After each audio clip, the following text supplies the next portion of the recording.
Hi viewers, అందరికీ నమస్తే friends. CSK ఫ్యాన్స్కి మరొక బ్యాడ్ న్యూస్ అని చెప్పుకోవచ్చు. ఏంటంటే మళ్ళీ ధోని విషయంలో న్యూస్ అయితే అప్స్ అండ్ డౌన్స్ నిజంగా వేలాడుతుందని చెప్పుకోవచ్చు గైస్. ఎందుకంటే మళ్ళీ అంటే మనకు మొదట మేనేజ్మెంట్ ఏం చెప్పింది, ఢిల్లీ క్యాపిటల్స్తో జరిగేటువంటి మ్యాచ్కి ధోని అందుబాటులోకి వస్తాడు, అదేవిధంగా డెవల్ బ్రెవిస్ కూడా అందుబాటులోకి వస్తాడు అని చెప్పింది. అయితే రీసెంట్గా ఫిట్నెస్ టెస్టుల్లో మళ్ళీ తను అన్ఫిట్గా ఉండడం తేలిపోయింది.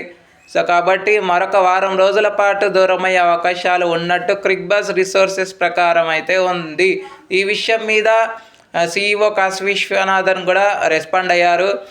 అయితే కాశీ విశ్వనాథన్ చెప్పిన విధానం ఏంటంటే, ధోని రిహాబిలిటేషన్ సెంటర్లో ఉన్నాడు, ఎప్పుడు కోలుకుంటాడు అనేది ప్రత్యేకంగా చెప్పలేము అనేది చెప్పడం జరిగింది. కాకపోతే మనకు డెవల్ బ్రెవిస్ మాత్రం నెక్స్ట్ మ్యాచ్కి వస్తాడు అన్న అయితే 50-50గా చెప్పారు. ఒకవేళ తను ఫిట్ అయితే వస్తాడు, లేకపోతే ఆగాల్సి వస్తుందని కూడా చెప్పడం అయితే విశేషం.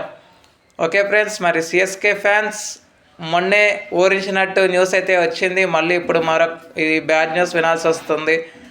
సో ధోని కేకేఆర్తో జరిగేటువంటి మ్యాచ్కి అయితే అందుబాటులోకి వస్తాడు అన్నట్టుగా అయితే మరొక న్యూస్ కూడా ఉంది ధోనిలోనే. మరి చూద్దాం, మరి కేకేఆర్ మ్యాచ్ కల్లా ఫిట్ అవుతాడా అనేది ఆసక్తికరంగా మిగిలిన ప్రశ్న. మరి దీనికన్నిటికీ ఫుల్ స్టాప్స్ పెట్టి ఆన్సర్స్తోనే బరిలోకి దిగుతాడా అనేది మరొక ప్రశ్న.